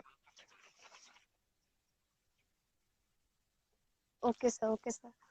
सर, नेक्स्ट क्वेश्चन असा आहे की JRFच्या कट ऑफ मार्क्स बद्दल आहे. JRFचा कट ऑफ हा व्हॅरी करतो दरवर्षी. म्हणजे असं फिक्स राहत नाही की एवढाच कट ऑफ लागेल. ते पेपरच्या लेवलवर असते. तर कधी कधी पेपर सोपा आला तर कट ऑफ जास्त जातो. तर त्याच्यात जास्त म्हणजे पॅनिक व्हायची गरज नाही की कट ऑफ किती जाईल किंवा मला किती मार्क क्वेश्चन अटेम्प्ट करायचे. त्याच्यात मेन असं आहे की तुम्ही किती क्वेश्चन अॅक्युरेट करताय आणि किती निगेटिव्ह कमी करताय. तर समजा पेपरची लेवल खूप जास्त टफ आहे, तुम्ही चांगला अभ्यास केला, 4ही वर्ष तुम्ही अभ्यास तोच केला, तर माझ्या वेळेस असं होतं की मी दुसरं काही केलं नव्हतं आणि मला म्हणजे खात्री होती की मी चांगला अभ्यास केलेला आहे.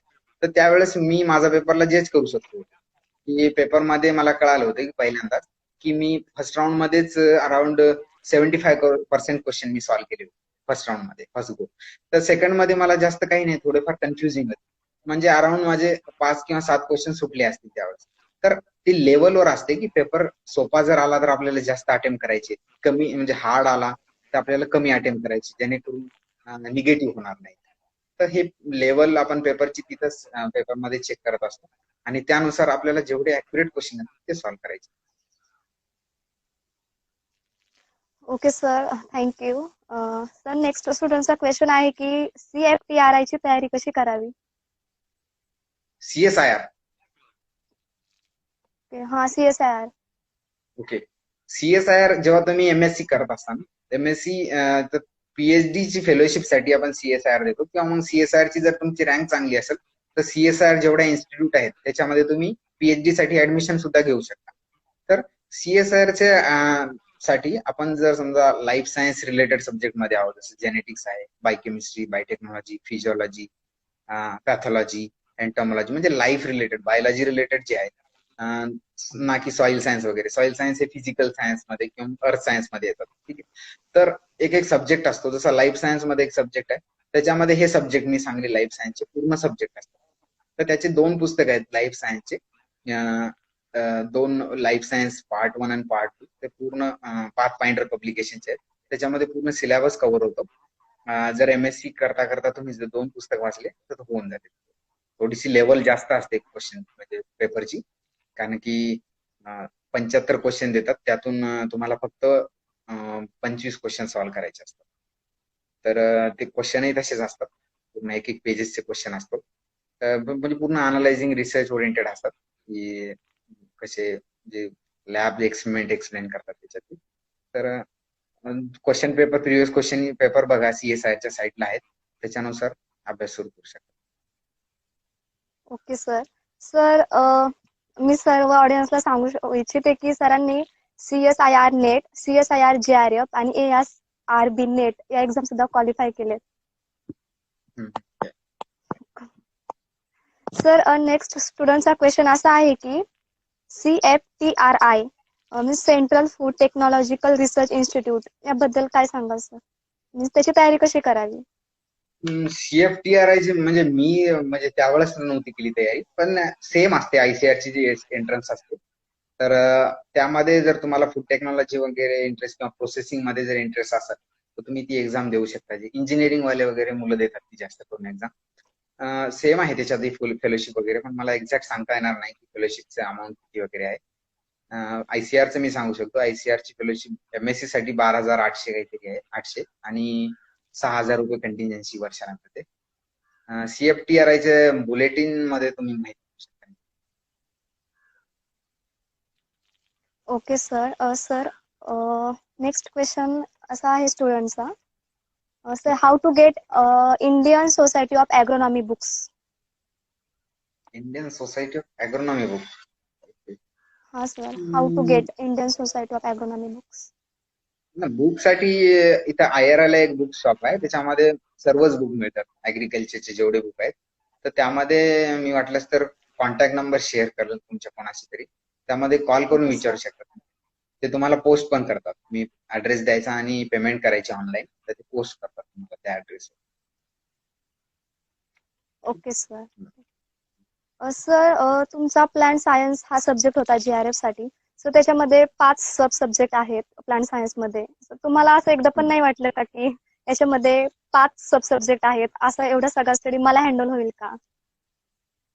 नाही, ऍक्च्युली मी जे निवडला तो सब्जेक्ट फक्त 2 विषयामुळे, जेनेटिक्स आणि प्लांट ब्रीडिंग, या 2 विषयामुळे मी हे बाकीचे विषय घेतले. बाकी मी काहीच बघलं नव्हतं त्याच्यामध्ये की पॅथॉलॉजी आहे किंवा मायक्रोबायोलॉजी आहे.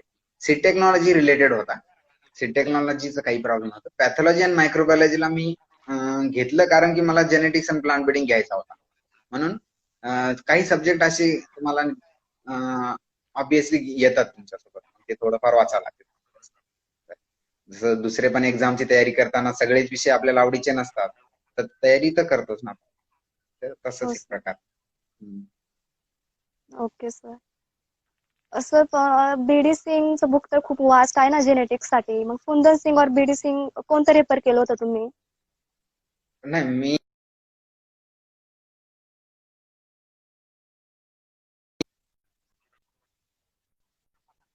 सिंग झालं, दोन्ही फुंदन सिंग. त्यानंतर फंगाय बॅक्टेरिया व्हायरसेस म्हणून एक HC दुबेचं बुक आहे मायक्रोबायोलॉजीसाठी. आणि मी पॅथॉलॉजीसाठी नोट्स आणि मॅन्युअल वाचल्या होत्या थर्ड इयरला. ते जे काही बुक वगैरे वाचलं नव्हतं. म्हणजे आपण सुरुवात आहे ना सोप्यापासून करायची, जे आपल्याला सोपे पुस्तक वाटतात ना ते. आणि नंतर मोठे पुस्तक जसे बीडी सिंग वगैरे जे पुस्तक आहे, तर ते बीडी सिंग मध्ये पूर्णच्या पूर्ण वाचायची गरज नाही. त्यावेळेस मग आपण सिलेबस घ्यायचा हातात. तर त्यातले मेन टॉपिक्स जसे सिलेबस मध्ये जेवढे आहेत, जसं जेनेटिक्स झालं, बीडी सिंगचं खूप मोठं पुस्तक आहे. तर त्यात कॅन्सर जेनेटिक्स वगैरे हे सिलेबसला नाही, आपल्या ह्युमन जेनेटिक्स नाही. तर ते वाचायची गरज नाही. जसं जेनेटिक्स मधले भरपूर टॉपिक्स वाचायची गरज नाही. पहिले 10-12 चॅप्टर ही इम्पॉर्टंट आहे ब्रीडिंगचे, ह्या बीडी सिंगचे. आणि ब्रीडिंगच्या पण बाबतीत तसंच आहे बीडी सिंगचं, की ते पण पूर्ण टॉपिक्स वाचतो, मेथड्स वगैरे वाचतो, ब्रीडिंग मेथड्स वाचतो, काही सुरुवातीचे जे चॅप्टर्स आहेत ते वाचतो. पूर्णच्या पूर्ण वाचायची गरज नाही. त्यात ब्रीडिंग मध्ये सीड टेक्नॉलॉजी पार्ट चांगला दिलेला आहे. सीड टेक्नॉलॉजी पार्ट आपण वाचू शकतो बीडी सिंग ब्रीडिंग मध्ये. तर ते हळूहळू तुम्ही जेव्हा सुरुवात करता ना, तेव्हा तुम्हाला हळूहळू कळत राहते की कशातनं काय वाचायचं. पण सुरुवात आपण छोट्या पुस्तकापासून किंवा मग आपल्या नोट्स मॅन्युअल यापासून करायला पाहिजे. एकदम मोठं पुस्तक घेतलं की थोडस वाटते की एवढं मोठं पुस्तक कसं वाचावं. Okay sir. ते बुक मोठं दिसलं की असं वाटतं ते खूपच हार्ड आहे, वाचू का नको बुकच्या स्टार्टिंगलाच तर. साईज नुसार त्याचं जज नाही करायचं. बुकच्या साईज नुसार त्याला, बुकची साईज छोटी होऊन जाते. आपल्याला त्यातलं काय वाचायचं ते टॉपिक आपण सिलेक्ट करायचं. Okay sir. तेच एवढं मोठं बुक बघितलं की त्याचा स्टडी कसा करायचा हे विसरून जातं. होते ओके ते सर. सगळ्यांना. Sir okay sir. Sir IARI मध्ये गेल्यावर तुमच्यामध्ये कोणत्या कोणत्या क्वालिटीज डेव्हलप केल्या तुम्ही तुमच्यामध्ये? IRI मध्ये आल्यानंतर ना आपण एक थोडं सायंटिफिक विचार करायला लागतो प्रत्येक गोष्टीबद्दल. म्हणजे थोडस, कारण की वातावरण तेच आहे. मेन म्हणजे इथं एक असं आहे की आपण ज्या लोकांना पुस्तकामध्ये बघतो किंवा ज्यांचे पुस्तक ऑथर आहेत, तर त्या लोकांना आपण IRI मध्ये बघतो.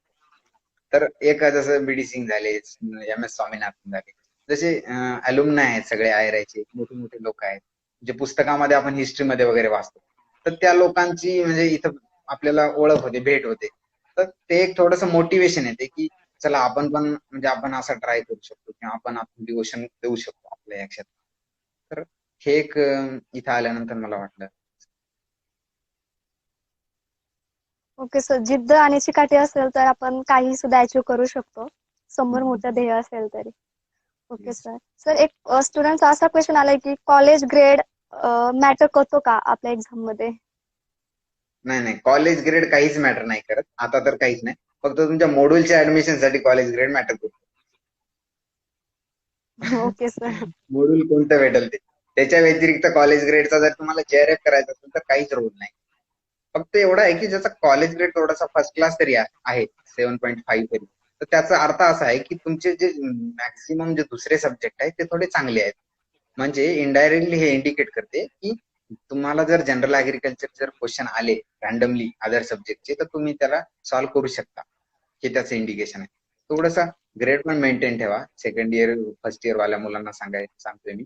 कारण की थोडासा ग्रेड वगैरे चांगला असला म्हणजे तुम्ही अदर सब्जेक्ट पण चांगले वाचताय. असं नाही की आपण फक्त आपला सब्जेक्ट वाचतोय.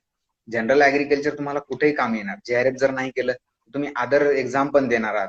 समजा तुम्ही MPSC ऍग्री वगैरे देताय किंवा मग UPSC ला ऑप्शनल निवडलाय, तर त्यासाठी ह्या सगळ्या गोष्टी तुम्हाला ह्याच येणार आहेत पुन्हा पुन्हा. त्यामुळे त्याला एकदाच वाचून घ्या. काय वाचायचं त्याला एकदाच व्यवस्थित वाचा. ऍग्रिकल्चर म्हणजे BSc ऍग्री मध्ये असताना कोर्सेस वगैरे व्यवस्थित वाचायचे त्याच वेळेस. तर मग JRF करताना सगळे सब्जेक्ट व्यवस्थित वाचायचे, जेणेकरून पुन्हा पुन्हा तुम्हाला वाचायची गरज नाही पडत. Okay sir. आणि सर किती रिडिंग्स आणि रिव्हिजन्स नेसेसरी आहेत एक्झाम साठी?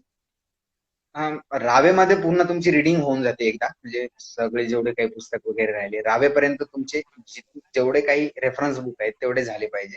आणि राहिलेले जे आहे म्हणजे समजा काही राहिले असतील तर ते तुम्ही नंतर वाचू शकता थोडं थोडं. पण रावे हे एक बेंचमार्क आहे की तिथपर्यंत आपली पूर्ण जे सिलेबसचे बुक आहेत ते झाले पाहिजे. त्यानंतर रिव्हिजन स्टार्ट करतो आपण. तर रिव्हिजन मध्ये तुम्ही जसं फर्स्ट रिडिंग दिली की 1-2 महिने चालू द्यायची फर्स्ट रिडिंग, सेकंड रिडिंगला 1 महिना द्यायचा, थर्ड रिडिंगला 15 दिवस द्यायचे. म्हणजे पहिली रिडिंग ही थोडीशी केअरफुली घ्यायची रिव्हिजनची पण, जेणेकरून आपण भरपूर दिवसाआधी वाचलेल्या गोष्टीला रिवाइज करायला थोडा वेळ लागतो. त्यामुळे स्लो घ्यायचं थोडंसं. नंतर मग थोडं फास्ट फास्ट घेत दोन दोन रिडिंग जरी झाली तुमच्या, 2 रिव्हिजन तरी खूप मोठी गोष्ट आहे. तिसरी झाली तर well and good. Okay sir. Sir next sir 2-3 मिनिटांनी सर परत रिजॉईन करा. हा सर ठीक next question sir next question असा आहे की जनरल ऍग्रिकल्चरसाठी कोणते बुक्स रीड केले पाहिजे? आहे. बुक लिस्ट ऍक्च्युली मी तुम्हाला देईल नाही तर वरातलं देईल. बुक लिस्ट मी एक बनवलेली आहे वर्ड फाईल मध्ये, तर ती शेअर करेल ओके मी. सर. पण जनरल ऍग्रिकल्चर साठी आमच्या वेळेस वाचले होते मी. कात्यांचे दोन्ही वॉल्यूम चांगले आहेत. जे सगळेजण वाचतायत आता पण. नेमराज सुंडाचं एक बुक चांगलं आहे. आणि एक एस.आर. कांतवाचं एक ऑब्जेक्टिव्ह बुक आहे. ते चांगलं कलेक्शन आहे ऑब्जेक्टिव्हचं. तर त्यामधून बऱ्यापैकी वेळा काही क्वेश्चन्स येतात. जसे काही क्वेश्चन्स ऍज येत नाहीत तर थोडे ऑप्शन वगैरे चेंज करून पण क्वेश्चन सेम राहतो. तर एस.आर. कांतवा तर मी म्हणतो की जर समजा तुम्ही थर्ड इयरला असाल तर रेग्युलरली 200 ऑब्जेक्टिव्ह वाचायलाच पाहिजे रेग्युलरली. जसं तर ते कम्प्लीट होईल तुमचं फोर्थ इयर पर्यंत 2दा तरी रिडिंग होईल जर 200 ऑब्जेक्टिव्ह वाचा. कारण की त्यात जवळपास 3,500 ते 4,000 ऑब्जेक्टिव्ह आहेत. तर जनरल ऍग्रिकल्चर साठी मी तर त्यावेळेस हे वाचलं होतं. काही नवीन पुस्तक आले असतील मार्केटमध्ये तर थोडंसं ते वाचा. पण हे बेसिक पुस्तक आहेत. म्हणजे यानंतर काही पुस्तक बनले ते याच्यावरच आधारित बनलेले आहेत की याच्यातच थोडेसे बुलेट पॉईंट किंवा मग याचेच ऑब्जेक्टिव्ह बनवलेले आहेत. तर हे सुंडा आणि कात्यान हे 2 पुस्तक थिअरीसाठी राहू द्या आणि ऑब्जेक्टिव्ह साठी कांतवा एक पुस्तक. Okay sir. Sir next question आहे की तुम्ही जनरल ऍग्रिकल्चर स्टडीसाठी किती टाइम दिला होता? जनरल ऍग्रिकल्चर माझं कसं होतं ना, मी थर्ड इयरला पूर्ण मेजर सब्जेक्ट वाचला होता ते सांगलं तुम्हाला. आणि फोर्थ इयरला आल्यानंतर मी जनरल ऍग्रिकल्चर सुरू केलं होतं. तर जनरल ऍग्रिकल्चरला आम्ही मेन डिस्कशन करायचो. तर दररोज मी काय करायचो 6 ते 8 हा माझा म्हणजे मॉड्यूल रावेमधून पूर्ण टाइम भेटतो ना. रावे आणि मॉड्यूल म्हणजे तुम्ही पूर्ण फ्री असता. तर 6 ते 8 मध्ये जनरल ऍग्रिकल्चर वाचायचो मी म्हणजे स्वतः. आणि रात्री 9 ते 12 आमचं डिस्कशन असायचं. माझे सुट्टी म्हणजे चांगले होते त्यामुळे आमचं डिस्कशन स्मूथली होत होतं की 9 ते 12 मग आम्ही 3 तास पुन्हा डिस्कस करायचो. मग वाचलेल्या गोष्टी असो किंवा वेगळ्या.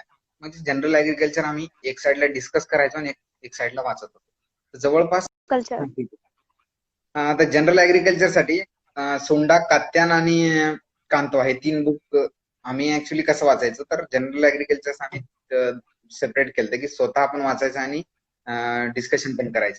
त्याचा फायदा असा झाला की माझ्यासोबतचे जेवढे डिस्कशनला होते तर त्या सर्वांना जे ऍग्रिकल्चर रिलेटेड एक्झाम आहेत त्यांचा खूप फायदा झाला. जसं म्हणजे त्यातले 2-3 जण तर बँकेमध्ये सिलेक्ट झाले एक्झाम म्हणजे बीएससी नंतरच लगेच. आणि काही जण एमपीएससी मध्ये मंडळ पंचायत. पण जनरल ऍग्रिकल्चरचा आम्हाला एवढाच फायदा झाला की जे दुसरे होते माझ्यासोबतचे त्यांनी दुसऱ्या एक्झाम मध्ये त्यासाठी म्हणजे ते आधी जेआरएफच करायचे पण नंतर त्यांनी चेंज केलं. तर त्यांना फायदा याचा झाला की लगेच त्यांना बीएससी नंतर जॉब झाला. पण म्हणून मी सांगतो की जनरल ऍग्रिकल्चरचा पण फायदा तुम्हाला असाच होणार आहे.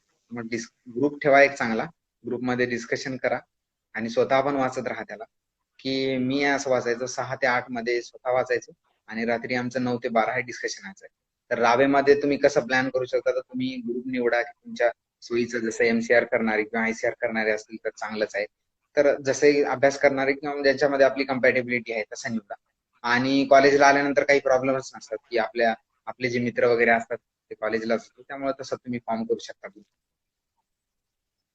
तर 4 ते 5 तास आम्ही जनरल ऍग्रिकल्चरला देत होतो की फोर्थ इयरला. थर्ड इयरला गरज नाही जनरल ऍग्रिकल्चर वाचायची. थर्ड इयरला तुम्ही मेन तुमचा जो सब्जेक्ट आहे तो चांगला त्याचे कन्सेप्ट क्लिअर करा. त्याचे पूर्ण जेवढे काही बुक आहेत ते वाचा.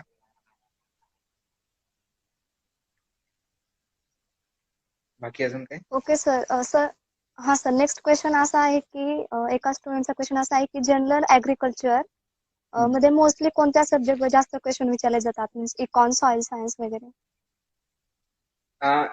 प्लांट सायन्स जे सब्जेक्ट आहे ना, त्याच्या ऍक्च्युली जर सिलेबस जर तुम्ही सब्जेक्ट वाईज जर काढला, मी ऍक्च्युली जेवढे मला कॉल वगैरे करतात किंवा विचारतात त्यांना मी सांगतो की सिलेबस तुम्ही आधी सब्जेक्ट वाईज काढा. जेवढे सिलेबस मध्ये अलग अलग टॉपिक आहेत त्याला सेपरेट करायचं सब्जेक्ट वाईज. जर प्लांट सायन्स जर विषय धरला तर त्याच्यामध्ये बऱ्यापैकी सगळे सब्जेक्ट आहेत. इकॉनॉमिक्स आणि मला वाटते जर डेअरी जर सोडला तर सगळेच विषय आहेत. त्यामुळं जे प्लांट सायन्स विषय आहे त्याच्यामध्ये तुम्हाला बऱ्यापैकी सगळे सब्जेक्ट करायचे आहेत. तेच तुमचं जनरल ऍग्रिकल्चर आहे. म्हणून सब्जेक्ट तुम्ही निवडताना त्याच्या रिलेटेड पण बघा की काय काय विचारू शकतात. जसं एंटॉमॉलॉजी पॅथॉलॉजी विचारतात, कारण की प्लांट प्रोडक्शन एक ग्रुप आहे ज्याच्यामध्ये काही डिसीज आहेत ते पॅथोजन इन्सेक्टने ट्रान्समिट होतात. त्यामुळं आणि पॅथॉलॉजीचे क्वेश्चन आहेत ते, आणि पॅथॉलॉजी असल्यामुळं एंटॉमॉलॉजी ऑब्विसली प्लांट सायन्स वाल्यांना येतो. त्यामुळं असे काही रिलेटेड सब्जेक्ट आहेत ते जनरल ऍग्रिकल्चर मध्ये जास्त करून आहे. जसं सॉइल सायन्स आहे, हे प्युअरली जनरल ऍग्रिकल्चर आहे प्लांट सायन्स साठी. पण पॅथॉलॉजी आणि एंटॉमॉलॉजी हे विषय प्लांट सायन्सला आहे आणि ऑब्विस आहे, कारण की ते आर इंटर रिलेटेड. कारण की पॅथॉलॉजी काही पॅथोजन्स आहेत ते इन्सेक्टने ट्रान्समिट. त्यामुळे असा हा विचार करायला पाहिजे जनरल ऍग्रिकल्चर प्रिपरेशन करताना. Okay sir. आणि सर करंट अफेअर्स क्वेश्चन बद्दल काय सांगा? करंट अफेअर आता मागचे जे एक्झाम मध्ये वगैरे आलेले आहेत त्यात नवीन असं काही जास्त येत नाही. जसं जीडीपी आहे की किती जीडीपी आहे ऍग्रिकल्चरचा, प्रोडक्शन किती आहे, फूड ग्रेनचं प्रोडक्शन किती आहे, मिल्क डेअरी सेक्टरमध्ये काय जीडीपी किंवा त्यांचं प्रोडक्शन किती आहे, फ्रूट प्रोडक्शन किंवा मग कोणत्या स्टेटमध्ये सगळ्यात जास्त प्रोडक्टिव्हिटी आहे एखाद्या क्रॉपची किंवा प्रोडक्शन आहे ते विचारलं जाते. त्याचे हार्डली 2-3 क्वेश्चन असतात. मेजॉरिटी तुमचे मेजर सब्जेक्ट असतात आणि जनरल ऍग्रिकल्चर आणि करंटचे 2-3 काही स्कीम वगैरे ज्या आलेल्या आहेत. त्या अॅग्रोवनचं जे सेकंड पेज आहे त्याच्यावर आहे ना, जेवढे ऍग्रिकल्चरचे अपडेट्स आहेत ते येत राहतात. तर ते नक्की वाचत राहा. फोर्थ इयरच्या स्टुडंटने तर वाचायलाच पाहिजे की अॅग्रोवनचं जे सेकंड पेज आहे त्याच्यावर त्याच्यामध्ये काही रिसर्च ऍक्टिव्हिटीज येतात की कोणती व्हरायटी रिलीज झाली किंवा मग काही स्कीम असतात फार्मरचे ते येतात. ते अॅग्रोवनचं ते वाचायला पाहिजे. Okay sir. सर, एका स्टुडंटचा असा क्वेश्चन आहे नेक्स्ट की एमएससी स्टुडंटने एखाद्या पार्टिक्युलर स्टेटवर रिसर्च करायचं हे कोण डिसाईड करतं?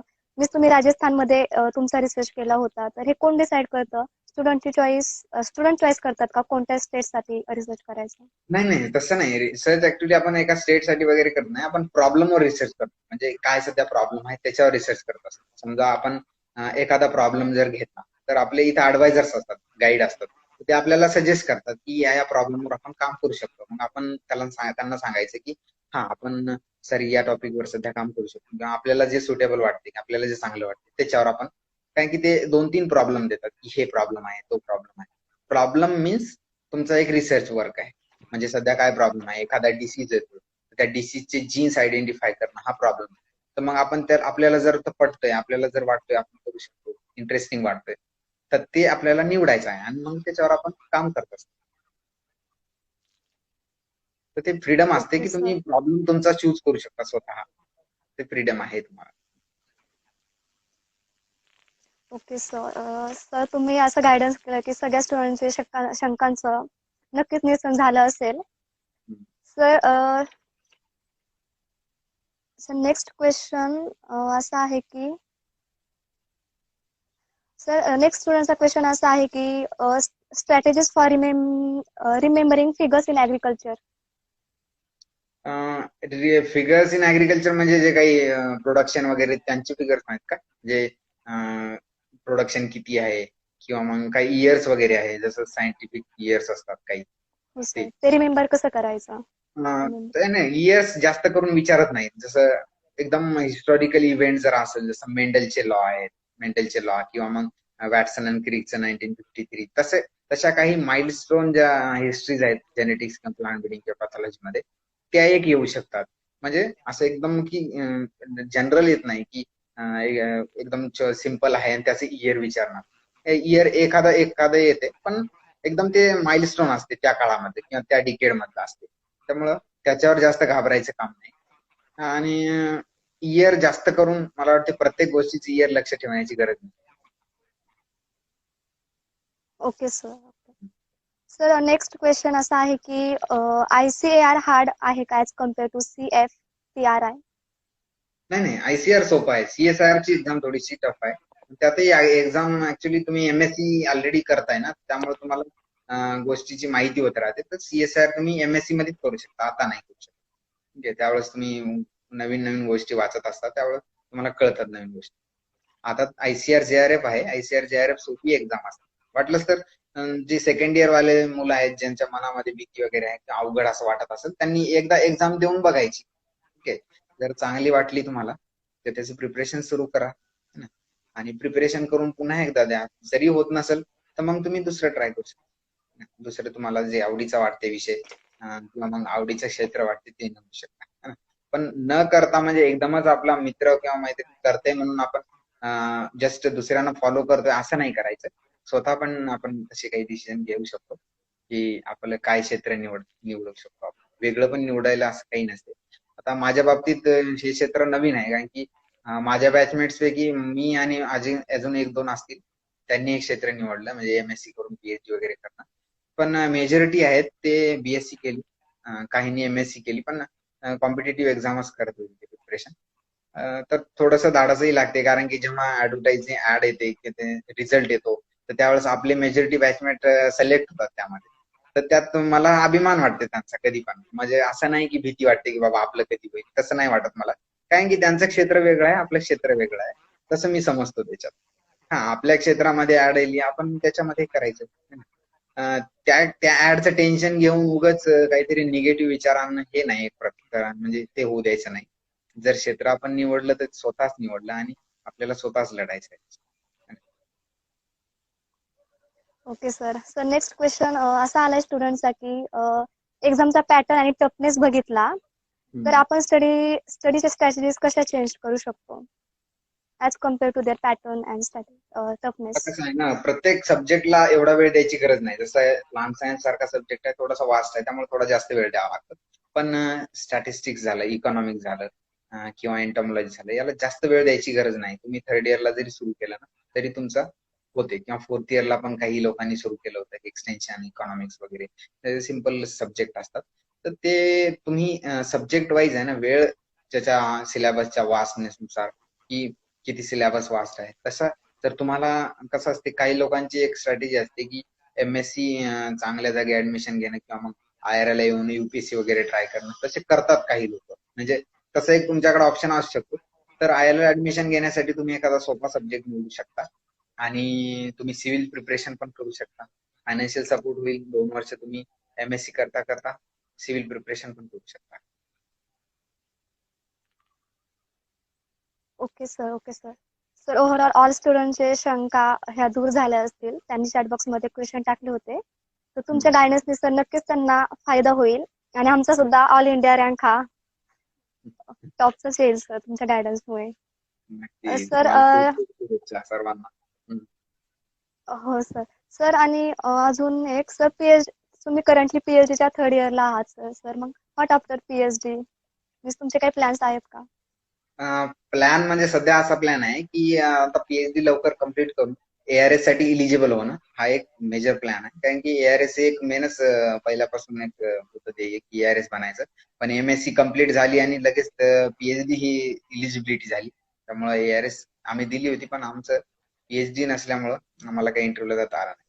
तर ते एक मेन आहे टार्गेट. आणि PhD झाल्यानंतर असिस्टंट प्रोफेसरला वगैरे महाराष्ट्रात माझी इच्छा आहे की MPKV ला जर जागा आल्या तर MPKV लाच मी AP साठी अप्लाय करतो. कारण की माझे MPKV चांगले संबंध आहेत. खूप मला वाटतं की MPKV मध्ये मी दुसरं माझं नेक्स्ट करिअर पुरावं. Okay sir. सर तुम्हाला तुमच्या नेक्स्ट प्लॅनसाठी आमच्या Yes. सगळ्या स्टुडंटकडून खूप खूप शुभेच्छा सर. खूप खूप धन्यवाद. Okay sir. सर तुमचा काय मेसेज आहे यंग JRF एस्पायरंटसाठी?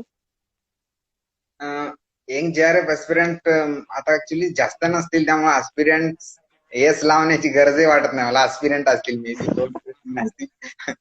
तर माझं एकच म्हणणं आहे की जर तुम्हाला जर इच्छा असेल, जर तुम्हाला असं वाटत असेल की काय ऍक्च्युली कसं असतं ना की आपण जास्त करून इन्फ्लुएन्स मध्ये येतो. म्हणजे आपल्या सिनियरच्या किंवा मग आपल्या बॅचमेटच्या इन्फ्लुएन्स मुळे आपण काही म्हणजे आपले विचार आहे ना आपण चेंज करतो. समजा आपल्याला आवड असते एखाद्या विषयात, म्हणजे समजा एखाद्याला आवड असते की MSc करावं किंवा PhD करावं किंवा अकॅडमिक्स मध्ये इंटरेस्ट असते, रिसर्च मध्ये इंटरेस्ट असतो.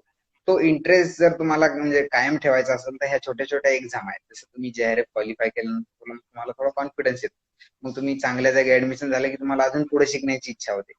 पण तुम्ही जर MSc ला MCR ला ऍडमिशन तिथंच कुठेतरी घेतलं की महाराष्ट्रात घेतलं तर ते वातावरण तेच राहणार आहे तुमचं. समजा पुण्यातच तुम्ही ऍडमिशन घेतलं तर तुमचं वातावरण तुम्हाला तेच सांगेल की कॉम्पिटेटिव्ह वगैरे करा. कारण की सर्वजण तिथं तेच करतात. मग ते वातावरण इन्फ्लुएन्स करू शकते. त्यामुळे माझं म्हणणं आहे की जर करायची इच्छा असेल तर JRF करा मस्त. चांगल्या जागी ऍडमिशन घ्या. जसं टॉप युनिव्हर्सिटीज आहेत, जसं IRI एक आहे, पंतनगर आहे, TNU आहे सध्या. तर या युनिव्हर्सिटी मधून जर तुम्ही कराल तर तुम्ही एक स्किल्ड बनसाल. रिसर्च म्हणजे क्षेत्रामध्ये एक स्किल्ड स्टुडंट होईल तुमची ओळख. आणि पुढचं जर तुम्हाला इच्छा असेल तर तुम्ही रिसर्च मध्ये तुमचं करिअर करू शकता. Okay sir. सर आता तुमचं गायडन्स मिळालं म्हटल्यावर आम्ही रिसर्च मध्ये नक्कीच चांगले प्रयत्न करू आणि मलाही वाटतं की शेतकऱ्यांसाठी जास्तीत जास्त. दरवर्षी जसं माझ्या आधी कोणी नव्हतं. माझ्या नंतर 2 वर्ष सलग पुण्याचे आले होते. म्हणजे स्टुडंट्स 2-2, 3-3 यायचे. पण मागच्या वर्षी आलं नाही कोणी. माझी इच्छा आहे की या वर्षी तरी एखाद्याने यावं. कारण की एक चेन राहते ती ब्रेक होऊ नये. तर ती एक इच्छा असते. जास्त नाही, एक दोघांनी जरी आले तर ते एक ट्रॅडिशन राहते. आणि आपले महाराष्ट्रातलेच इथं कमी आहेत IRI. बाकी साऊथ डॉमिनेटिंग आहे IRI. की कर्नाटक आणि केरळाची सर्वात जास्त आहे तिथं. Okay sir. नाही सर, आम्ही रिसर्च करून शेतकऱ्यासाठी जास्तीत जास्त कसा फायदा होईल हे नक्कीच पाहू आणि आता तुमचं गायडन्स भेटलं म्हटल्यावर नक्कीच सर. मी गायडन्स करत राहील तुम्हाला. Okay, thank you sir. Thank you very much. Sir, सगळ्या स्टुडंटचं क्वेश्चनचं निरसन झालं आहे सर. आता वेळ आली आहे आभार प्रदर्शनाची सर. सर, तुम्ही तुमचा व्हॅल्युएबल टाइम आमच्यासाठी काढलात. आमचे सगळे जे काही क्वेश्चन होते त्याला आन्सर देऊन आमच्या सगळ्या शंकाचं निरसन केलं. त्याबद्दल सर सगळ्या स्टुडंटच्या वतीने, ऑल ARF मेंबरच्या वतीने मी तुमचे खूप खूप आभार मानते sir. Thank you very much. Thank you. Thank you all members of ARF. कारण की मला इथं बोलवल्याबद्दल. ज्या ARFच्या माध्यमातून मी म्हणजे आमची बॅचच होती जी ARF सुरू केली. कारण की आमच्या बॅच पासूनच ARFची सुरुवात झाली, फाउंडेशन बॅच. तर म्हणजे ARFच्या माध्यमातून मी लेक्चर ऐकायचो तिथं. पण आज मला पहिल्यांदा इथून लेक्चर देण्याचा म्हणजे योग आला. त्यामुळे मी आज सगळ्यात जास्त फॉर्च्युनेट समजतो मला. आणि मी सर्व ARF मेंबरचे म्हणजे धन्यवाद करतो की मला इथं बोलवले आणि बोलायसाठी वेळ दिलाय. आणि ते पण अशा टॉपिकवर जे की मे बी ज्याची कमी गरज आहे पुण्यामध्ये. JRF टॉपिक कारण की जास्त काही हे नाही, डिमांडिंग नाहीये. त्यामुळं या टॉपिकला बोलवलंय खास करून. त्यामुळे खूप खूप आभार तुमचे सर्वांचे. हो sir. Thank you very much sir. Sir, तुम्हाला तुमच्या फ्युचर प्लॅनसाठी खूप खूप खूप साऱ्या शुभेच्छा. Thank you. All the best to all of you. आणि तुम्हाला काही जरी गरज असली तर माझा नंबर आहे, इंस्टाग्रामला आहे, किंवा मग मला व्हॉट्सअप करू शकता तुम्ही. काही जरी प्रॉब्लेम असेल तर मला कॉल करू शकता कधी पण, काही अडचण. Okay, thank you very much sir. ठीक आहे. Okay, thank you. डिस्कनेक्ट करायचा ना मग? ओके. हो सर, डिस्कनेक्ट झालं. Okay, thank you sir. ठीक आहे. ओके. थँक्यू.